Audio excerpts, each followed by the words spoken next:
কক্সবাজারের টেকনাফের নয়াপাড়া শরণার্থী ক্যাম্পের আনসার ব্যারাকে দুর্বৃত্তদের গুলিতে এক আনসার সদস্য নিহত এবং অস্ত্র ও গুলি লুটের পর থেকে ক্যাম্প ও আশপাশ এলাকায় আতঙ্ক বিরাজ করছে। ঘটনার পর থেকে নিরাপত্তা জোরদার ও দুর্বৃত্তদের গ্রেফতারে অভিযান চালিয়ে যাচ্ছে যৌথ বাহিনী।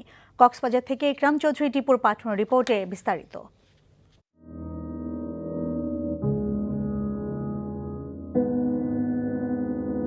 নয়াপাড়া রোহিঙ্গা শরণার্থী ক্যাম্পের পশ্চিম পাশে পাহাড়ের পাদদেশে শালবন আনসার ব্যারাক।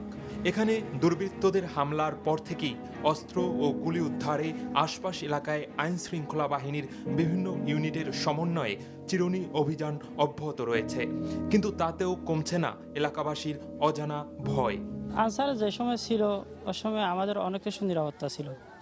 এখন আজকের এই ঘটনার দ্বারা আমাদের ভবিষ্যৎ অনিরাপত্তা আমরা দেখা যাচ্ছে।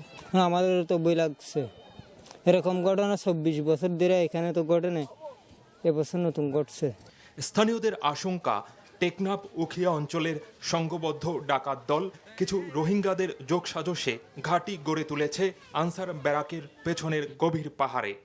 এখন যা যে এখন আন্ধার তোমার ডাকাতি গুজিতে আর এখন বই নল আনি হাতে গুঙ্গু ডল গলিয়ে কেন্দ্রে কেন ঘটন হদিন ন ঘটে তারা ফাঁসে ভর্তির জিনিস এখন বেশি মারাত্মক। তবে হামলার ঘটনা পরিকল্পিত উল্লেখ করে আশঙ্কা উড়িয়ে দিয়েছেন পুলিশের এই ঊর্ধ্বতন কর্মকর্তা। সেরকম আশঙ্কা নাই, এখানে একটা ঘটনা ঘটেছে, এটার জন্য যে সবাই ভীত সন্ত্রস্ত থাকবে সেরকম বিষয় না।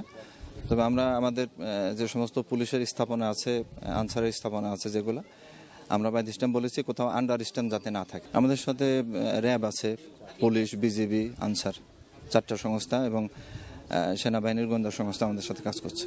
জঙ্গি, রোহিঙ্গা এটা বা আরাকান আর্মি যে কোনো দিক থেকে এটা হতে পারে, আমরা সব দিক থেকে এটা মানে দেখা হচ্ছে।